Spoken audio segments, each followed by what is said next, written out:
So, in this week, we're going to talk about learning and behavior. The ability to learn is absolutely critical. Without it, we would just make the same mistakes over and over again. We'd never grow or adapt. We'd kind of just stay stagnant. The origins of learning date back to the behaviorists, which we talked about in chapter one. Remember Pavlov and Skinner and Watson? So, let's dive in. First up, we'll do a bit of an overview of learning and behavior. We will talk about the two overarching main forms of learning. We'll talk about classical conditioning and operant conditioning. From there, we'll move into schedules of reinforcement, and we'll end by talking about some of the different models of learning.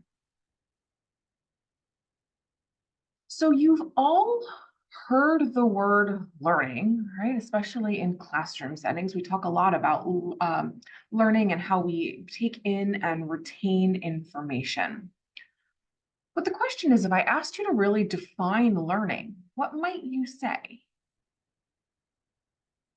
It's a tough one, right? It's a word we use all the time, and yet it can be really difficult to define. The textbook definition of learning is any relatively durable change in behavior or knowledge that results from experience. And so we can think about how we learn new things. If you were trying to learn a new skill, say you were trying to learn how to play the piano or how to play the guitar or how to play tennis, would the process that you go to be the same as if you were trying to learn material for an exam in class? In some ways it probably would, in some ways it probably wouldn't. You can also think about what specific routines do you use on a regular basis to help you learn. So when I was learning how to play the piano growing up, I would practice every single day for half an hour a day, and just sort of drill myself on the skills, on the finger placement on the keyboard, on the tempo, on how to be able to hold my hands correctly and hit the right notes. I would argue that that's similar to, but slightly different from how I try to learn a new skill, like when I'm trying to learn a new discipline or when I'm trying to read an article and learn about a new topic. But it's the same sort of idea. Related to that, the other piece that we're going to talk about today is behavior. And so let me give you the textbook definition. The behavior of an organism that is portion of an that is the behavior of an organism is that portion of an organism's interaction with its environment that is characterized by detectable displacement in space, time, or some part of the organism that results in a measurable change in at least one aspect of the environment. Whew, that's a mouthful, right? That's a lot. Sounds really complicated. We learn and we shape our behaviors through conditioning or through forming association among stimuli. And we can really boil behavior down to anything that an organism does. Now, note that I said an organism, I didn't say a person. Do animals have behavior? Yeah, animals certainly do, right? Anyone who has a pet knows that animals engage in behavior. Sometimes it is more problematic than others. I have a cat who likes to yowl at 4:30 a.m. just because, why not? But what about a plant? Do plants engage in behavior? I'd argue that they do. It's going to look a little bit different than what human or animal behavior is going to look like. But yeah, plants take in sunlight. They go through the process of photosynthesis. They convert that sunlight into and water into energy, which they then use to grow. That is behavior. So there's many different kinds of learning, but let's talk about two of the most basic processes: habituation and sensitization. Habituation is the process by which we respond less strongly over time to repeated stimuli. Take, for example, when you set a new ringtone on your phone. At first, when you hear it, you might be kind of confused, like, wait, what's that noise? Because you may have forgotten that you made that change. But over time, you become used to it. And as soon as you hear that ringing sound, you know instantly that it's your phone. Habituation allows us to tune out unnecessary sounds, things like construction that's happening near the apartment or when you have background noise. Habituation lets us sort of turn the dial down on outside information so that we can focus on what's in front of us. And so we respond less strongly over time as the stimuli get repeated.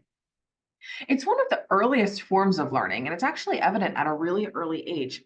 There's evidence that fetuses show habituation in the womb.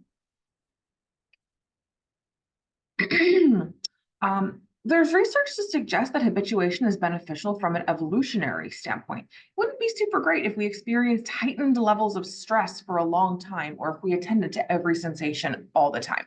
So habituation is what lets us sort of tune out background noise and zoom in on what's in front of us and what's really important.